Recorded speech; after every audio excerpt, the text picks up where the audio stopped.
ഉദ്ധിത, ദൈവമേ, രക്ഷക, സമാധാനമേ, ഏറ്റവും വലിയ സാമുദായിക ശക്തിയും സാമുദായിക സ്നേഹിയും മനുഷ്യൻ തന്നെയാണ്.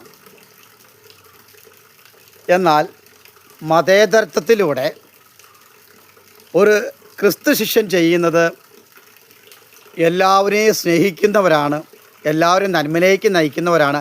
അങ്ങനെ തന്നെയാണ് ചെയ്തതും അതുതന്നെയാണ് ചെയ്യാൻ പോകുന്നതും. അങ്ങനെയെങ്കിൽ എന്തിനാണ് സാമുദായികപരമായ ഐക്യമുണ്ടാകുന്നത്? പലരുടെയും ആവശ്യങ്ങൾ നടക്കുന്നതിന് വേണ്ടി അല്ലെങ്കിൽ നടത്തുന്നതിന് വേണ്ടിയാണ്, സാക്ഷാത്കരിക്കുന്നതിന് വേണ്ടി ഇത്തരത്തിലുള്ള ശക്തീകരണമുള്ളത്. എന്നാൽ പിതാവായ ദൈവം നമ്മളോട് പറയുന്ന പ്രധാനപ്പെട്ട ഒരു കാര്യം, 3 കാര്യങ്ങളുണ്ടെങ്കിലേ നമുക്ക് നമ്മുടെ കാര്യങ്ങൾ നമുക്ക് നിവൃത്തീകരിക്കുവാൻ അല്ലെങ്കിൽ പൂർത്തീകരിക്കുവാൻ സാധിക്കുകയുള്ളൂ.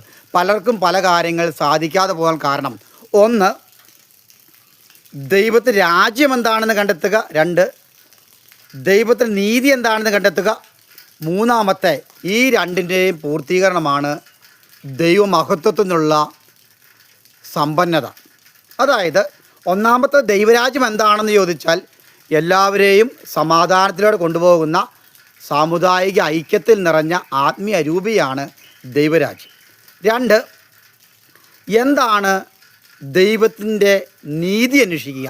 ഇതാണ് പലർക്കും നഷ്ടപ്പെട്ടു പോകുന്ന യാഥാർത്ഥ്യം.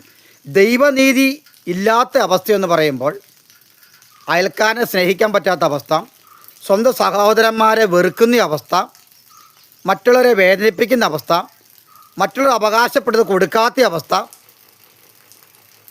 മതസൗഹാർദ്ദം നശിപ്പിക്കുന്ന അവസ്ഥ, പ്രകൃതിയെ സ്നേഹിക്കാതെ പുരുഷയെ മാത്രം സ്നേഹിക്കുന്ന അവസ്ഥ, പുരുഷയെ മാത്രം സ്നേഹിച്ചുകൊണ്ട് പ്രകൃതിയെ സ്നേഹിക്കാത്തതും അതുപോലെ തന്നെ പുരുഷയെ സ്നേഹിക്കാത്ത അവസ്ഥ, 2 തലങ്ങളിലുള്ള അവസ്ഥ, ഇതെല്ലാം നമുക്ക് നീതിയില്ലാത്ത അവസ്ഥയാണ്.